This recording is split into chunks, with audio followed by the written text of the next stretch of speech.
Hey everyone, welcome back to my channel. You guys absolutely love it when BBC reporters get called out or shut down, and to be honest, I enjoy it just as much. Today's video is exactly that. We're reacting to a BBC reporter getting absolutely schooled, and this time it's by a Trump supporter, in a fiery exchange over the recent tariffs imposed here in the UK. The whole topic of tariffs has been making headlines, and there's been a lot of back and forth. Some people argue that if we were still in the EU, the situation would be much worse. But of course, the BBC being the BBC, they've pushed the usual one-sided narrative. They're famously liberal, very anti-Trump, and their questions are always angled in a way that tries to trip up anyone associated with the right or Republicans. But what I love is when their guests don't fall for it, when instead, they turn the tables and leave the BBC looking totally out of their depth. Let's get into this clip.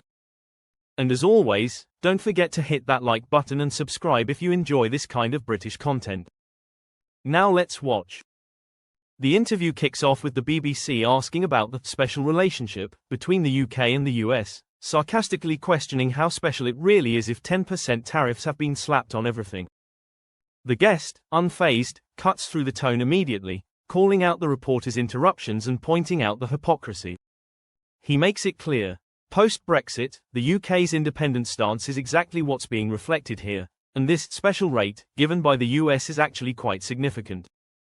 When the reporter pushes further, asking why there's any tariff at all considering the balanced trade relationship, the response is sharp.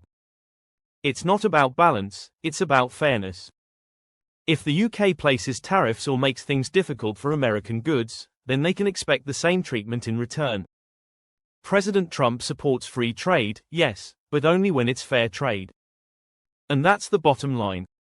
The guest even makes a cheeky remark that a kindergartner could understand this concept: treat others how you want to be treated. The reporter then tries to bring in the idea of VAT on US goods in the UK, and again the answer is simple. If you discriminate against US imports, expect equal treatment. It's not rocket science, and the guest drives home the point using basic logic and a quote from a certain well-known book. Then comes the classic BBC attempt to shift the conversation toward doom and gloom. The reporter quotes studies from Yale and economic experts, warning that tariffs could cost US households thousands of dollars a year and be inflationary. But the guest isn't having it. He claps back hard, calling out Yale for its alleged racism and saying he doesn't care for so-called experts from institutions with questionable reputations. The BBC tries again, bringing in more quotes from Republican politicians criticizing the tariffs. Congressman Ryan Zinke, Senator Tom Tillis, both say the tariffs will hurt families and farmers. But the guest, who personally knows Zinke, respectfully disagrees. He explains that this isn't a permanent situation, it's a reset.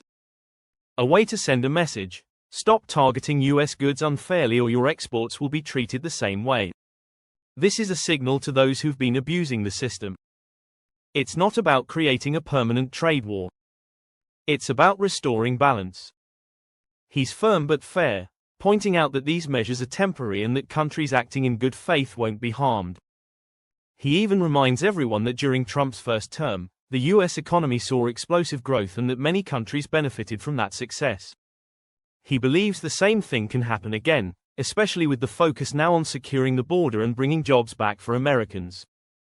The reporter then tries one last swing, mentioning how manufacturing jobs didn't actually increase as a percentage during Trump's time.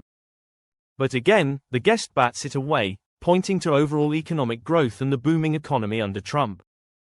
And just like that, the BBC reporter is left grasping. It's honestly satisfying to watch someone come onto their turf, keep their composure, and call out the bias for what it is. And that wraps it up. Honestly, it's always so good to see people come on and not let the BBC get away with the same old tactics.